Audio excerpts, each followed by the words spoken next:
Passport যখন আপনারা application করতে যাবেন, দেখবেন আপনার না পাসপোর্টের দুটো ক্যাটাগরি আছে। একটা হচ্ছে ইসিআর, আর একটা হচ্ছে ইসিএনআর।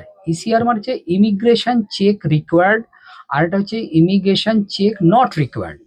এই ইসিআরটা কাদের হয়? যারা বিলো মাধ্যমিক, এই মানে মাধ্যমিকটাকে 10th স্ট্যান্ডার্ডটাকে একটা করা হয়েছে, সেটা যদি কারোর থাকে তাহলে তাকে ইসিআর করে দেওয়া হয়। সে যাতে বিদেশে গিয়ে অল্প শিক্ষার জন্য কোনো রকম কারোর প্ররোচনা বা প্রতারণার শিকার যাতে না হয়, তার জন্য সরকার মনিটরিং করে। এবং ইসিআর থাকলেই সেটা মনিটরিং হয়, ইসিএনআর থাকলে কিন্তু হয় না।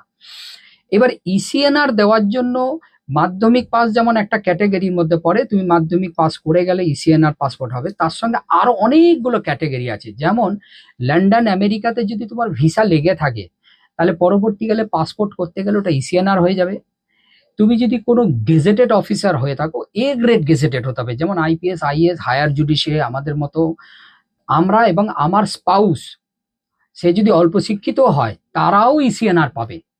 এবং তার সঙ্গে সিডিসি, যেসব যারা মানে সি সার্টিফিকেট পেয়ে থাকেন, সিডিসি, তারাও হয়তো মাধ্যমিকের নিচে 8 পাস, 9 পাস, 10 পাসও হলো, না হলো, বয়ে গেল, কিন্তু তারাও পাবে।